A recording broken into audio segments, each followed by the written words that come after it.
बिस्मिल्लाहिर्रहमानिर्रहीम। अस्सलाम वालेकुम नाज़रीन, दुनिया न्यूज़ पर आप देख रहे हैं प्रोग्राम नुक्ता नज़र। मैं हूं आपका मेज़बान मोहम्मद अजमल जामी। स्टूडियोज़ में तशरीफ़ रखते हैं जनाब मुजीबुर रहमान शामी साहब। नैब ऑर्डिनेंस में तरमीम हुई है, सदर ने दस्तखत कर दिए, ये नाफिजुल अमल हो गया, लेकिन अपोजिशन इस ऑर्डिनेंस को NRO करार दे रही है, इसे मुस्तरद कर रही है। यही नहीं बल्कि पाकिस्तान बार कौंसिल और सुप्रीम कोर्ट बार ने भी इस नैब तरमीमी ऑर्डिनेंस के इजरा पर इजहार तशवीश किया है और आइंदा का लाहेअमल जल्द ऐलान करने का उन्होंने ये फैसला किया है कि इस पर लीगल एक्शन लिया जाएगा इन बार्स के बकौल। इस सिलसिले में अपोजिशन क्या कह रही है, उनको एतराज़ किस बात पर है, कानून में अगर बेहतरी आ रही है तो फिर तहफ़्फ़ुज़ात का इजहार क्यों किया जा रहा है, ये प्रोग्राम में आपके सामने रखेंगे। और फिर गवर्नमेंट इस ऑर्डिनेंस पर क्यों इत्मीनान का इजहार कर रही है, ये भी आपके सामने रखेंगे। साथ बलूचिस्तान में कल रात के ज़लज़ला आया, तबाही हुई, सैकड़ों मकान मुनहदम हुए, 24 अफराद जाँ बहक हैं, 300 से ज़ायद ज़ख्मी। रेस्क्यू की सूरत हाल क्या है, और दूसरा जो कोयटा सियासी बहरान का शिकार है, जहाँ कहा जा रहा है कि वज़ीर आला बलूचिस्तान पर दबाव बढ़ता जा रहा है कि वो मुस्ताफ़ी हूँ, क्या वो वाकई मुस्ताफ़ी होने का सोच रहे हैं? कोशिश करेंगे जाम कमाल साहब से हम बात कर सकें प्रोग्राम के अगले हिस्से में। सर, इन दो अहम और संजीदा मौज़ूआ से पहले इससे भी ज़्यादा संजीदगी पर मबनी मौजू ना छेड़ दूँ मैं। वो क्या? हिकमत के मोती। अमूमी तौर पर तो हम आप जैसे बुज़ुर्गों से सुनते हैं अक़वाल ज़रीन, हिकमत के मोती, दानिश की, हिकमत की, फ़हम की, फ़रासत की बातें, लेकिन कुछ गवर्नमेंट में भी ऐसे गुज़रा हैं जिनके हिकमत के मोती बड़ी शोहरत रखते हैं। वो कौन है? अली अमीन गंडापुर साहब। अली अमीन गंडापुर? जी, गंडापुर तो अमेरिका को भी दरसे हिकमत दे रहे थे। नहीं, वो शायर अफरीदी थे।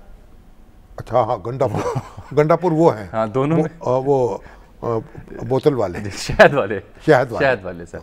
तो वो दोनों में मुमासलत कद काट की तो है, हाँ, लबो लहजे की तो है, लेकिन रोल मुख्तलिफ। हाँ, ठीक है। तो वो क्योंकि आजकल महंगाई का रोना रोया जाता है ना जी, कि महंगाई हो गई है, गवर्नमेंट एतराफ़ भी कर रही है, प्राइम मिनिस्टर कंसर्न है, उस पर एक्शन लेने का सोच रहे हैं, तो वो महंगाई से कैसे निपटा जाए उसका उन्होंने एक कुलिया दरियाफ्त किया है सर, जो कि मैं समझता हूँ प्रोग्राम के आगाज़ में इस पर बात होनी चाहिए। तो उनका कम खाएं। सुना देता हूँ सर, देखें अली अमीन गंडापुर साहब क्या फरमा रहे हैं, क्या नुस्खा आपको दे रहे हैं, आप ही देखिए। जरदारी ने अरबों डॉलर लूटाया आपका, यही नवाज शरीफ ने अरबों डॉलर लूटाया आपका, उसकी वजह से महंगाई है। चीनी कितनी महंगी है, 9% इन्फ्लेशन। अगर इमरान खान आपको धोखा नहीं दे रहा और आपके लिए वो कर्जे लेकर मसनूई चीज सस्ती नहीं कर रहा, अगर मैं एक चाय के चम्मच में 100 दाने डालता हूं तो अगर 9 दाने कम हो जाए, मैं 100 निवाले खाता हूं आटे के, तो अगर 9 निवाले कम खा लूं तो अपनी कौम के लिए मैं 9 निवालों की कुर्बानी नहीं कर सकता। इमरान खान आपकी आने वाली नस्लों की जंग लड़ रहा है, उसने आपके लिए माफिया के साथ जंग शुरू की हुई है। इमरान खान ने हमें खुद मुख्तारी दी, जैसे आया पहले उसने तकरीर में बोला, पहली तकरीर में चीनी अगर आप एक चम्मच डालते हैं चाय में 100 दानों पर मबनी, तो उसमें से क्योंकि 9% महंगाई है तो उसमें 9 दाने कम कर लें, और अगर आप 100 निवाले खाते हैं दिन भर में तो 9 निवाले आप कम कर लें, महंगाई का रफू चक्कर हो जाएगी। ये तो बात यह ना, मतलब कभी आप कार पे सफ़र करते हैं तो मोटरसाइकिल पे चले थे, मोटरसाइकिल पे सफ़र करते हैं तो पेट्रोल कम लगेगा, तो साइकिल पे आ जाए। अगर मोटरसाइकिल पे हैं तो साइकिल पे आ जाएं, ताकि पेट्रोल ही ना लगे। और फिर दूसरी बात यह कि मैंने देखा कई चिंची जो हैं, हाँ, उनके आगे गधा बांध लिया है कई ड्राइवर्स ने। हाँ जी, पेट्रोल ताकि ना लगे, ताकि वो गधा गाड़ियाँ बन गई हैं, हाँ, ताकि पेट्रोल ना हो तो सस्ता काम हो जाए। सही है। इसी तरीके से आप हकीम सईद साहब कहते थे कि एक नाश्ता और एक खाना, दिन में एक वक्त का खाना खा लें और एक नाश्ता कर लें तो एक वक्त का खाना बच जाएगा आपका। और अगर आप ज़्यादा महंगाई हो जाए तो 2 दिनों में एक वक्त का खाना खा लें। नहीं, मतलब रोज़ा रख लें। देखिए, ये शुक्र है उन्होंने ये तजवीज़ नहीं दी, देनी चाहिए। उनको ये ऐलान करना चाहिए होता, उनको बाकायदा ऐलान करना चाहिए कि हुकूमत ने ये फैसला किया है, वज़ीर आज़म, उनके वज़रा, वो इस तरीके से एक वक्त खाया करेंगे, या 2 रोटी खाएंगे या 1 रोटी खाएंगे, तो मिसाल कायम कर दें। मगर मैं एक बात बताऊं, ये बात तो वैसे उन्होंने जो की है उसको कोई कान नहीं धरेगा, लेकिन जो फजूल खर्ची जो हमने अपना ली है ना, वो भी अपनी मिसाल आप है। अच्छा, चले, फजूल खर्ची वाली बात अपनी जगह आप देखिए, आप ये बात करते हैं, लेकिन सर गुजारिश सुने, हम अपने बचपन में, लड़कपन में ना, सुबह नाश्ता करके स्कूल जाते थे और शाम को आके खाना खाते थे। अच्छा, मुझे एक बात तो बताइए, दुरुस्त है, चीनी और रोटी जो लोग खाते हैं, जिनका गुजारा ही चीनी पे या रोटी पे है, वो फजूल खर्ची कहाँ करते होंगे? क्या वो बर्गर्स खाते हैं, गुजारा तो चाइनीज़ नहीं खाना चीनी खाते पे है। हैं, या वो मुरगन गज़ाएँ खाते हैं? सर, ये चीनी और रोटी एक मज़दूर की बुनियादी चीज़ें, नशास्ता मिलता है, रोटी से उसका पेट भरा जाता है। अगर ये दो चीज़ों में भी वो कैंची फेर ले तो क्या खाए? क्या वो 2 वक्त दूध मिलता है? क्या 2 वक्त खाने में से गोश्त मिलता है एक आम मजदूर को जिसकी महंगाई की ज़्यादा फिक्र है? तो ये बात सरासर गलत है सर। वो जो आप फरमा रहे हैं वो हिकमत की बात और दर्जे की है कि चलिए आप कनात करनी चाहिए। आप ना माने उनकी बात। आप 3 वक्त खाना खाना शुरू कर। मैं आपको ज़रा, ये पहली दफ़ा नहीं हुआ ना। चलिए कोई ऐसी बात नहीं है। थोड़ा सा और देख लें, क्या थोड़ी सी और झलकियाँ देख लें माजी की इकट्ठी। यार, वक्त ज़ाया करने की बात है। अच्छा रहने दें। और क्या, चले आगे चलते हैं। मतलब ये है कि नया लोगों को कनात अपनानी चाहिए। एक वक्त में एक सालन खाएं, मगर मसला बात ये नहीं है। मेरे पास एक खातून आती थी कि फिर कि जी मेरा बेचारी अल्लाह को प्यारी हो गई अब तो, कि मेरा बेनज़ीर इनकम प्रोग्राम जो है उसमें 1000 रुपया था, 1000 रुपया लगा दे। तो मैंने इसको कहा इतने धक्के खाओगी, इतने परेशानी होगी, मुझे भी होगा, उलझन होगी, वक्त ज़ाया होगा, तो 1000 रुपया आके मेरी बेगम से ले जाया करो। मगर फिर मैंने पूछा ये 1000 रुपये से बनेगा क्या तुम्हारा? हम क्या करोगे इसका? उसने कहा देखो, मैं अपनी बेटी के साथ रहती हूँ। अच्छा। हमें घर में पेट भरकर रोटी नसीब नहीं होती। एक एक रोटी मिलती है। 4 या 5 घर के लोग हैं, जितनी आमदन है उनमें से एक रोटी दिन में मिलती है। 1000 रुपया मिलेगा, 1 मन गंदम आ जाएगी। उस वक्त थी 1 मन, अब तो वो भी नहीं है। तो 1 मन गंदम से हमारी एक की बजाय 2 रोटियां हो जाएंगी रोज की, पेट भर जाएगा। ये देखें ना, अब अंदाजा कीजिए। और मैंने तो डॉक्टर अमजद साकिब साहब से कहा कि रोटी बैंक कायम करें, जहां लोग रोटी जमा कराएं और जो लेने वाले मुस्तहिक लोग हैं वो रोटी ले ले वहां से आके। तो ये अब ये जो बातें कर रहे हैं लोग, तो मुझे दिन रात ऐसे मिलते हैं। और भाई 20,000 25,000 बिल आ रहा है बिजली का।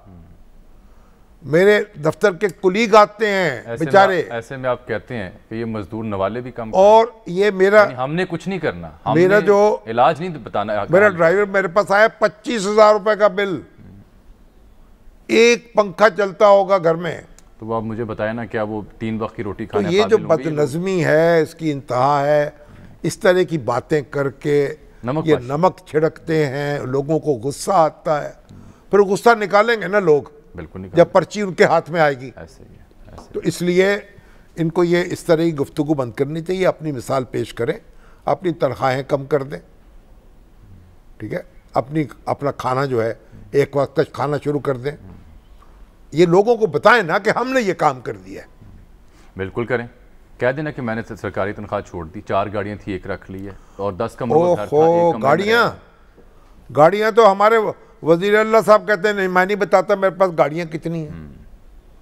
और एक वजीर के पास उसके महकमों की गाड़ियां हैं, और हुकूमत जो है हिसाब नहीं देती कि तोहफा किससे कहां से आ गया। कहना आवाम से है कि 100 नवालों में 9 काम कर लें। वाह, ये तो हमारे प्राइम मिनिस्टर साहब हैं, इस पर गौर करें। हर वो बात जो उन्होंने गुज़श्ता 5-7 साल में कही है ना, हर वो बात उसके उलट हो रहा। अच्छा सर, नैब ऑर्डिनेंस तरमीमी आ चुका और इसे नून लीग ने NRO करार दिया है। क्यों दिया है आप देखिए, फिर हम बात करेंगे राना सनावला साहब से। सरकारी नोटिफिकेशन नहीं आया, ये कम से कम हमने नहीं देखा। जो कुछ हमने सदर साहब के एलामिये में, ट्वीट पर जो देखा है, उसमें इसकी सबसे बड़ा खासा है कि इसमें हुकूमत ने अपने आप को NRO जारी किया है। यानी हुकूमत ने कहा है कि जो हमारे फैसले हैं, जो काबीना के फैसले हैं, उन पर कोई पूछ गूछ नहीं हो सकती। यानी जो हमने चीनी की चोरी की है, जो गंदम में चोरी हो चुकी है, जो सब्सिडी पंजाब हुकूमत ने दी बगैर किसी समरी के, उस पर आप पंजाब की हुकूमत से और उसके वज़ीर-ए-आला से कुछ नहीं पूछ सकते। ये सरकारी तौर पे हुकूमत की करप्शन को जैसे बताया गया कि तहफ़्फ़ुज़ देने के साथ साथ फरमाइशी और शख्सी चेयरमैन की तयनाती के लिए बनाया गया है। पाकिस्तान में कभी पर्सन स्पेसिफिक कानून साजी की इजाज़त नहीं है कि एक शख्स के लिए आप कानून साजी करें। अब देखना सर, ये 1999 का जो ऑर्डिनेंस उसकी सेक्शन 4, 5 और 6 में बुनियादी तौर पर तरमीम की गई है कि जब तक नए चेयरमैन के पर इत्तफाक नहीं होता मौजूदा चेयरमैन काम जारी रखेंगे, और फिर अदालतों का क़याम, जजेस की तयनाती, उस बारे में गाइडलाइन दी गई है। और फिर जो टैक्सेस का, लेवीज़ का, उसका मामला था, काबीना कमेटियाँ, ज़ैली कमेटियाँ, उनके फ़ैसलों को तहफ़्फ़ुज़ दिया गया है। ये तो बज़ाहिर बेहतरी लगती है। यही बात करते हुए फवाद चौधरी साहब ने जवाब भी दिया अपोजिशन को कि आपने भी एक मुसवदा दिया था 34 शिकों का, NRO वो था, ये नहीं है। सुना दूं आपको फवाद साहब की बात? चलिए वो भी सुना दे। देखिए, हमारी किस्मत में अगर यही लिखा हुआ है तो वो भी सुन ले। आप वो कहेंगे ना फिर आपने नून लीग का बयान नशर किया, फवाद चौधरी साहब का नशर नहीं किया। देखिए जी, नैब का ऑर्डिनेंस है, इसके ऊपर तमाम सियासी जमातों ने, अगर आप और ये तमाम लोग जो आज मैं देख रहा था वो तनकीद कर रहे हैं, तो आप ज़रा PMLN का मुसवदा उठा के देखें जो उन्होंने तजवीज़ पेश की थी, तो आधी अमेंडमेंट्स वो हैं जो अपोजिशन इसमें करना चाह रही थी। अब इसके बाद जो है अगर किसी का कोई एतराज़ है तो वो पार्लियामेंट में ले आएगा। इलेक्टोरल रिफॉर्म्स की बात करें, अपोजिशन जो है उसके ऊपर उनको कोई पता नहीं है। आपने नैब रिफॉर्म करना है, उसके ऊपर अपोजिशन ने मुखालफत करनी है। तो ये तो एक रोते हुए बच्चों का एक इज्तिमा है, इनका काम से। कानूनदान और सीनियर सियासतदान राना सनाउल्लाह साहब टेलीफोन लाइन पर दस्तयाब। राना साहब खुश आमदीद कहते हैं प्रोग्राम में आपको। जी थैंक यू जी। राना साहब ये बताइए कि ये जो तरमीमी ऑर्डिनेंस आया है, आपको इसकी किस शिक पर एतराज़ है? बज़ाहिर तो बाज़ इक़दामात बड़े अच्छे हुए हैं, यानी एहतसाब अदालत के पास ज़मानत का इख्तियार आ गया है, इस तरीके से सरकारी अफसरों को और सरकारी अदारों को और ताजरों को, बिजनेसमैनों को एक प्रोटेक्शन मिल गई है, तो आपको इसमें बुनियादी एतराज़ क्या है? इसमें शामी साहब गुजारिश ये है कि एक तो जो चेयरमैन के टेन्योर को एक्सटेंडेबल बनाया गया है, वो तो एतराज आपके भी और सबके पेश नजर है और सारे इसके ऊपर एतराज कर रहे हैं। लोग तो उसको तस्लीम नहीं कर रहे हैं, उस पर तनकीद भी हो रही है कि उस कानून की जो है ये बुनियादी रूह जो है उसके ये खिलाफ है। ठीक, इसमें इन्होंने दो काम जो है ना ये बड़ी सफाई के साथ किए हैं इन्होंने। वो क्या सर? एक इन्होंने ये किया है कि वो तमाम जो डिसीजन मेकिंग फोरम है वो सूबाई हुकूमत के हों, वो फेडरल गवर्नमेंट के हों, वो स्टैट्यूटरी बॉडीज हों, वो कमिटीज हों, ऑल डिसीजन मेकिंग फोरम जो है वो इन्होंने उठा के जो है वो नैब से बाहर कर दिए। नैब के लिए वो फोरम, उनके ऊपर होने वाले फैसले, वहाँ पे क्रिमिनलिटी हो, वहाँ पे कंसीलमेंट हो, वहाँ पे जो है वो रिफंडिंग हो, कोई हो कुछ हो, नैब के लिए जो है वो बिल्कुल ममनू है। यानी मीनिंग देयर बाई कि जो कुछ आज तक बुजदारों ने और बाकी जो है वो माफियाज ने जो कुछ खाया पिया वो सारा हजम, और जो इंक्वायरीज, जो ट्रायल्स इस तरह के शुरू हैं वो भी जो है वो सारे के सारे जो है वो विड्रॉ हो जाएंगे। नहीं तो ये तो ट्रायल तो अपोजिशन के लोगों पर हैं, उनके हो रहे हैं, उन्हें भी तो फायदा होगा ना सर। यानी सुन लेना, यानी वो तमाम इंक्वायरी जो इस वक्त पेंडिंग चली आ रही है ना, वो भी इस जो है वो तरमीमी ऑर्डिनेंस के नाफज होते ही वो भी सारी की सारी जो है वो विड्रॉ तो सफर होंगे। इसमें तो आप लोगों का फायदा हो जाएगा। ये काम जो है इन्होंने जो है वो इस तरह से किया है कि पहले एक इंतहा थी और अब जो है वो दूसरी तरफ जो है ना वो इंतहा से आगे चले गए। राणा साहब एक बात मुझे बताएं, जो करेक्शन जो है ना, करेक्शन नहीं ठीक, वो बैलेंस कहीं दरमियान में था। नहीं ये एक इंतहा से चले और दूसरी इंतहा से आगे गुजर गए हैं। आप ये बताएं मुझे कि दुनिया में किसी जगह वफाकी काबीना या सूबाई काबीना के जो फैसले हैं उन पर गिरफ्त करने का इख्तियार किसी अकाउंटेबिलिटी फोरम को है? देखिए, अकाउंटेबिलिटी फोरम जो है वो दुनिया में नैब तो नहीं है हर जगह पे। देखिए, काबीना जवाबदेह होती है पार्लियामेंट के सामने। लेकिन नहीं, सुन ले, लेकिन अकाउंटेबिलिटी फोरम जो है वो वहाँ पे मौजूद है, पूरी दुनिया में मौजूद है। नहीं, उनके डिसीजंस जो है, देखे ना, एक चीज है आप कोई डिसीजन लेते हैं किसी मामले में, उसकी जांच पड़ताल वो शुरू कर दें, ये कहीं नहीं है। ये सिर्फ पाकिस्तान में नैब ने इजाद किया था तो जिसको खत्म किया जा रहा है।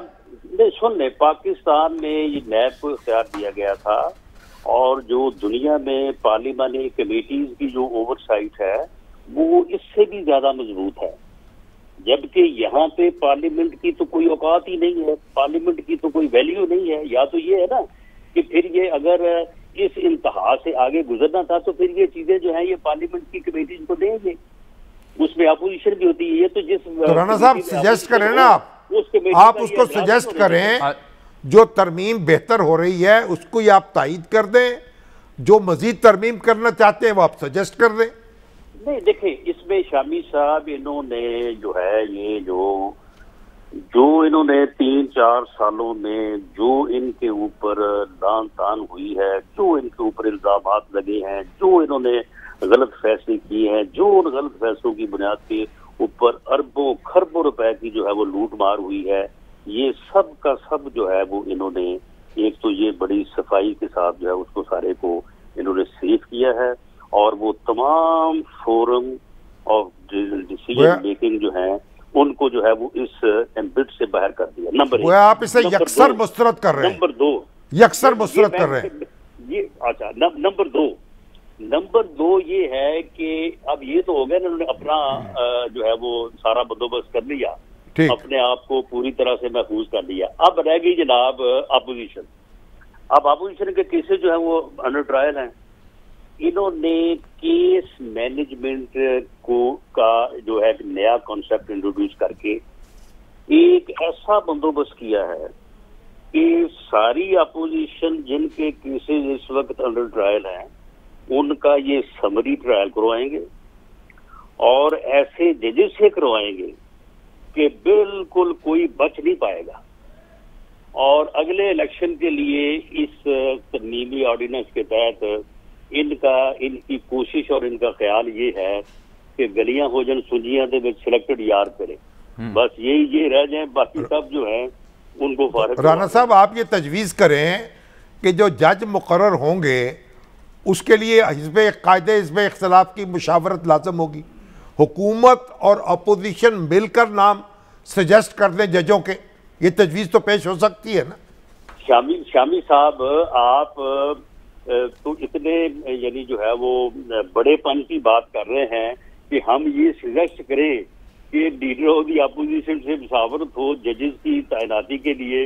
वो जजेस को जो वो पुरकशिश जो है वो जो पैकेज दे रहे हैं, रिटायरमेंट के बाद भी 7-8 साल बाद कोई बंदा जो है वो पॉजिटिव रिजल्ट देने वाला मिल जाए, उसको भी जो है वो भर्ती कर रहे हैं। फिर उसके बाद जितने इस वक्त जजेस काम कर रहे हैं सबको वो सारे फारग हो गए इसके ऑर्डिनेंस के आने के बाद। अब नए सिरे से उनकी जो है वो दोबारा छान फटक भी होगी। और आप ये कह रहे हैं कि जी ये लीडर ऑफ द अपोजिशन की मुशावरत, वो तो लीडर ऑफ द अपोजिशन को के साथ बात नहीं करना पसंद करते। वो तो लीडर ऑफ द अपोजिशन के मुतल्लिक जिस किस्म की गुफ्तगू जो है इनके मिनिस्टर्स आके कर रहे हैं, जब उनको ये आप जैसे लोग कहते हैं कि जी कानूनी तौर पे आप पे लाजम है कि आप लीडर ऑफ द अपोजिशन से जो है वो मशवरा करें, तो उसके आगे जिस किस्म की घटिया गुफ्तगू जो है वो फरमाते हैं, तो उसके बाद आपका बड़ापन है कि जो आप कह रहे हैं कि तो राना साहब, इसका मतलब ये है कि नैब का ऑर्डिनेंस जो मौजूद है वो बाकी रहना चाहिए एज इट इज? जी नहीं, वो बिल्कुल नहीं रहना चाहिए। लेकिन जिस तरह से इन्होंने अपने तहफ़्फ़ुज़ के लिए और अपोजिशन को फिक्स करने के लिए ये अमेंडमेंट जो है वो नैब ऑर्डिनेंस लेके आए हैं, शामी साहब, ये जुल्म भी नहीं चल सकेगा। तो आप क्या करेंगे? इस तरह के मामला आपकी हिकमत अमली क्या होगी जी?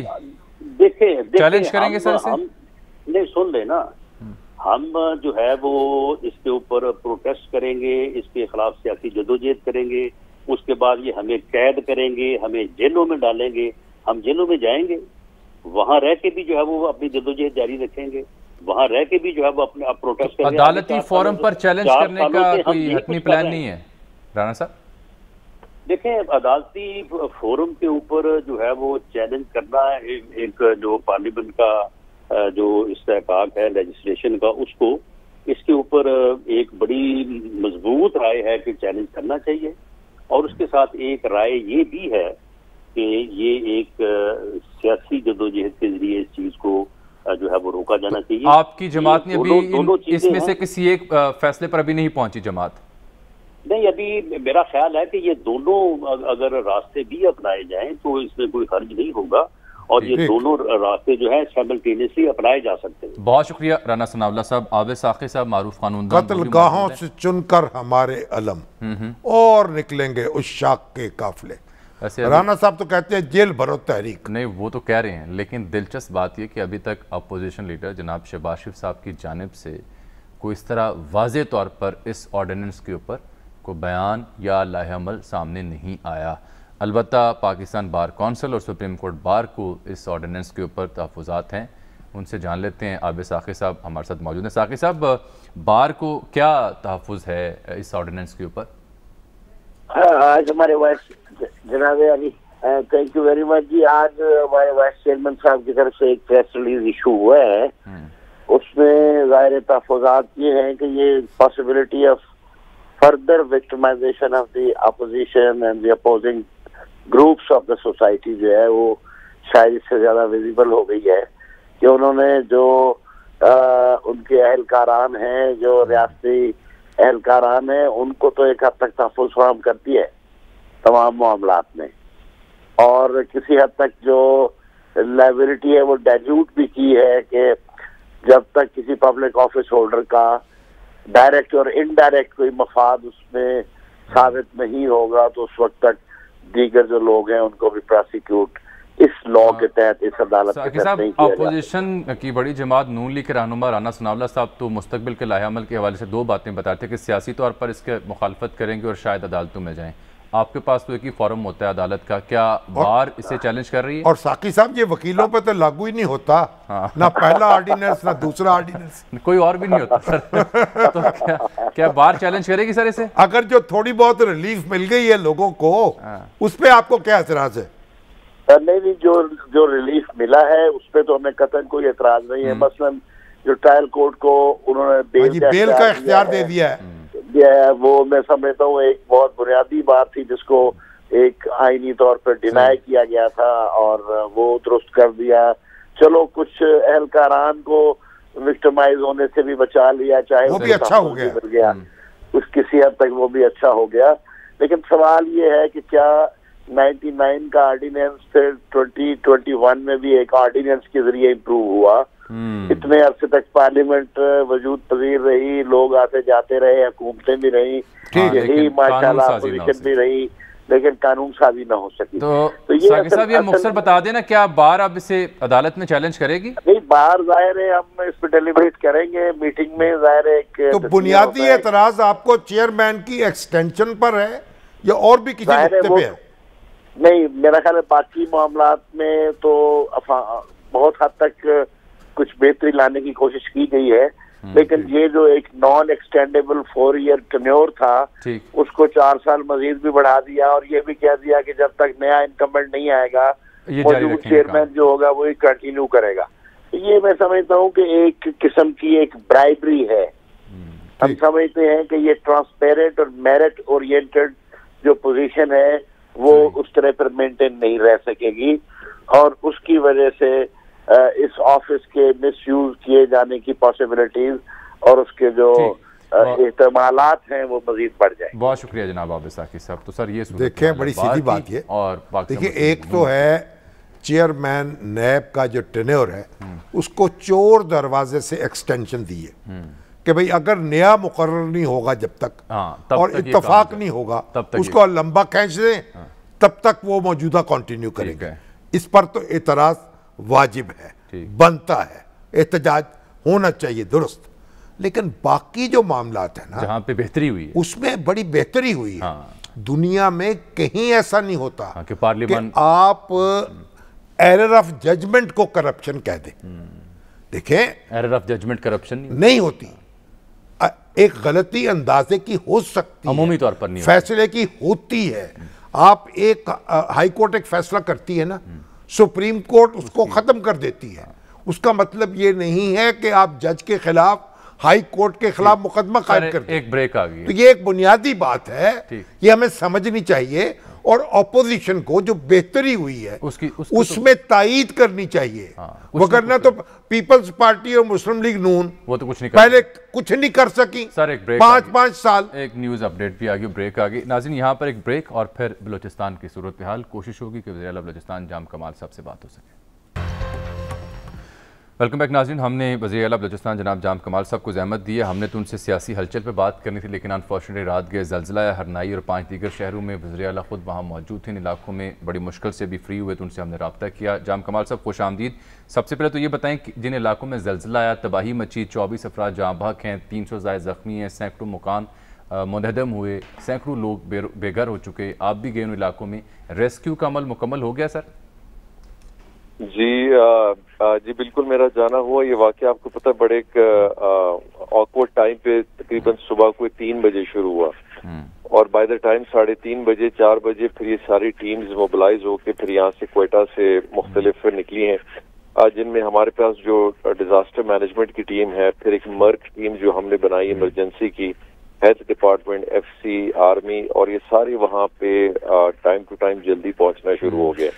वहाँ पे तकरीबन कोई आपने जैसे आइडियल कहा कि 24 जो डेथ्स हैं ये आगे पीछे की तरफ है, क्योंकि अभी तक बहुत सारे ऐसे, ये एरिया बड़ा थोड़ा रिमोट एरिया है और उसके अंदर बहुत सारे ऐसे देहात हैं जो अभी तक शायद किसी न किसी हवाले से या तो शहर तक नहीं आए हैं या एक्सेसिबल नहीं हो सके हैं। लेकिन जब ग्राउंड पे जाके हमने मुआयना किया तो यकीनी ये एक ज्यादातर बेल्ट ऐसा है जो कोल माइंस का है, एग्रीकल्चर भी है, लेकिन ज्यादातर कच्चे घर हैं। वहाँ पे हमारे ये सारे हेल्थ फैक्टर्स के हवाले से, रेस्क्यू टीम्स के हवाले से सारे टीम्स मोबिलाइज होकर ऑन ग्राउंड भी हैं और हमने एयर लिफ्टिंग फैसिलिटी भी रखी, जिसकी वजह से इनिशियली में जो बिल्कुल सीरियस लोग थे उनको क्वेटा सिविल हॉस्पिटल और CMH तक लाने में हमें बड़ी आसानी हो गई।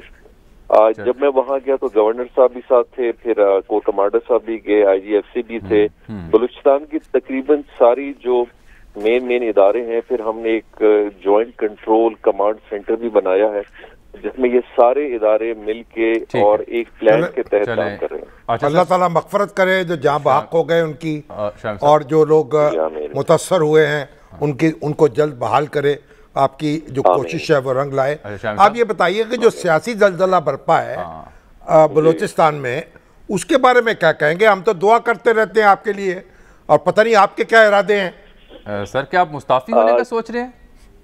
नहीं जी, ऐसा कुछ नहीं है जामी साहब। मैं ये सिलसिला जी ऐसे बताता चलूँ, आपको पता भी होगा कि बलूचिस्तान में किसी न किसी हवाले से हमेशा एक कंपटीशन रही है कि लोग सबसे ज्यादा जो फोकस रखते हैं वुज़राए आला के सीट को बड़ा रखते हैं और उसके लिए फिर बड़ी कोशिश होती है और नंबर गेम बड़ा छोटा होता है। तो हर आदमी की बड़ी ख्वाहिश होती है कि जी हम क्यों नहीं बन सकते अगर फिलहाल आदमी बन सकता है।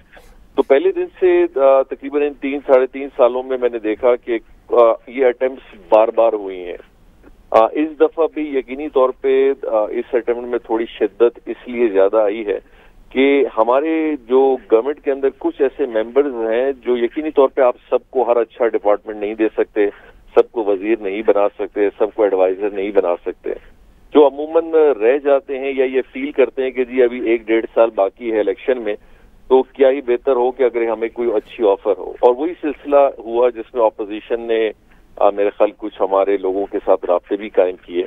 तो हम जब बैठे थे तो हम ये डिस्कशन कर रहे थे कि इनमें से तो ज्यादातर ऐसे मामलात हैं जिनमें कोई सीरियसनेस हमें नजर नहीं आ रही, यानी कि 3 महीने पहले लेकिन कता कलामी वज़ीर साहब ये फरमाएं कि रात गए गवर्नर के पास 9 अरकान असेंबली आपके पहुंचे, आपकी अपनी जमात के सिवाय BNP वामी के बलोच साहब के, इनमें 3 वजीर हैं, 2 मुशीर हैं, 4 पार्लियामानी सेक्रेटरी हैं। तो एक वज़ीर आला जिसके अपने वज़रा मुशीर और अरकान असेंबली 9 या 10 वो मुस्ताफ़ी हो जाएं तो एक इखलाकी तौर पर धचका तो पहुंचता है, चाहे आपके पास अक्सरियत है जी। उस उसमें मैं ये कहूंगा कि देखिए हमारी पूरी जो कोलिशन गवर्नमेंट है वो 40 लोगों पे यानी कि हम 40 लोग हैं जिनकी वजह से हुकूमत बलूचिस्तान है, जिसमें से तकरीबन 24 बलूचिस्तान अवामी पार्टी के हैं और बाकी जो 16 लोग हैं वो इत्तेहादी जमातों के हैं। अभी जो इत्तेहादी जमात जो उस ग्रुप में गई है उनमें टोटल 3 लोग हैं, जिनमें एक PTI का है और 2 बलूचिस्तान अवामी पार्टी जो है उनके हैं। अभी मेजॉरिटी आपके पास है, आप ये कह सकते हैं कोलिशन की अल्हम्दुलिल्लाह मेजॉरिटी मेरे साथ है, लेकिन यकीनी तौर पे ऑपोजिशन के साथ मिलकर अगर चंद मेंबर भी एक गेम खेलना चाहें तो यकीनी तौर पे वो 6-7 का नंबर होता है जो गवर्नमेंट को पूरा डिस्टर्ब कर देती है। ठीक, तो जैसा आपके क्या रुफका ने या आपकी पार्टी ने या पार्लिमानी पार्टी ने इस्तीफे की -1 की बात आप तक भी पहुंचाई, आपसे भी की गई है ये बात?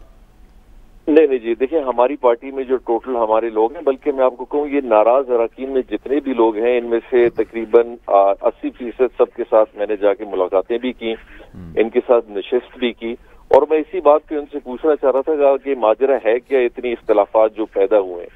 तो बात ये मजबूआ निकला कि जो शुरू से 4-5 लोग हैं वो तो है ही मुखालिफ, पहले दिन से थे, अभी भी उसी तरह ही हैं। बाकी जो लोग हैं वो कह रहे थे कि जाम साहब हम एक सिलसिले में आप कह सकते हैं कि हमारी भी रंजिशें थी, लेकिन इस हद तक नहीं थी कि हम बोले कि जी -1 फार्मूला हो या जाम साहब को वजीर आला से निकाल लें, लेकिन चूंकि हम ये वक्त चलता गया तो हम इस ग्रुप के अंदर पाबंद होकर फंस गए। लेकिन हमारी कोशिश ये जरूर होगी कि हम अपने दोस्तों के साथ बैठे और उनको बोलें कि एक्सट्रीम व्यू की तरफ ना जाएं, बैठ के बात करते हैं। और इस्तीफा देने की जहां तक बात है, शायद इनका एक फैसला हुआ था कि जी हम पे ऑपोजिशन का एक बहुत बड़ा ब्लेम है कि आपने अगर हमारा एतमाद हासिल किया था शुरू में तो उसकी शर्त ये थी कि आप लोग भी इस्तीफे देंगे। तो अभी हम मजबूरी तौर पे इस्तीफा दे रहे हैं, दिली ख्वाहिश हमारी शायद ना हो। तो आपकी गुफ्तगू के बाद अगर ये कहा जाए कि बाप यानी आपके बड़ों का, पार्टी के जो बड़े हैं, उनकी सरपरस्ती आपको हासिल अभी तक? देखिए हमारा मेन फोकस जो मैंने पहले दिन से कहा था कि मैंने ट्वीट भी किया था, बार बार मैं कहता हूँ कि अगर हमारी कोलिशन और बलूचिस्तान अवामी पार्टी 40 पे मुश्तमिल अगर मेजॉरिटी मेरे खिलाफ हो जाती है या मुझसे इत्मीनान नहीं है, मैं वैसे ही मैंने तकरीबन कोई 1-1.5 साल से कह रहा हूँ, मैंने कहा जी मैं वैसे ही छोड़ दूंगा, क्योंकि फिर मेरे लिए बड़ा अजीब सा है कि कोलिशन भी मेरे खिलाफ हो, अपनी पार्टी भी ज्यादा मुझे पसंद ना करे। तो लेकिन अगर आज के दिन तक एक बड़ी मेजॉरिटी इसी कोलिशन के मेरे साथ है तो फिर ये कम से कम फर्ज हमारा बनता है कि वो जो नाराज दोस्त हैं वो भी इस बात को रियलाइज करें।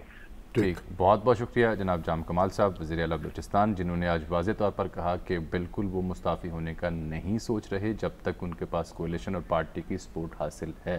कोलिशन की मेजॉरिटी उनके पास है, हाँ, लेकिन अगर बागी ग्रुप अपोजिशन के साथ मिल जाए फिर मामला डामाडोल हो सकता है। आपने भी अपने पिछले तबसरे में कुछ ऐसी बात की थी और आज उनकी गुफ्तगू से भी तासुर उभरा है कि बाप का दस्ते शफकत अभी सर पर है, उनकी कोलिशन जो है, हाँ, उसकी सपोर्ट उनके पास। हाँ, अच्छा, अब ये है सर कि हमारे बहुत ही प्यारे दोस्त मियाँ यासीन साहब जी बरतानिया में बड़े नामवर पाकिस्तानी बिजनेसमैन, डॉन ट्रेवल्स उनकी बुनियाद रखी उन्होंने और ट्रेवल का बिजनेस किया, फिर पाकिस्तान में भी इन्वेस्टमेंट की।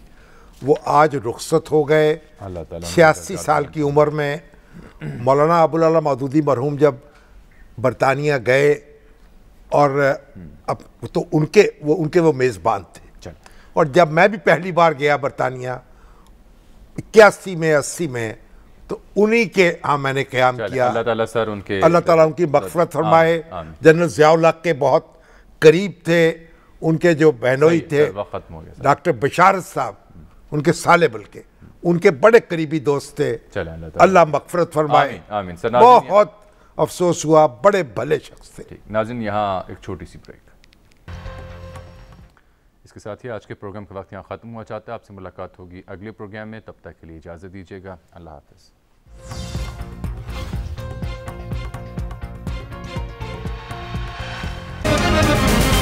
दुनिया खबर की दुनिया।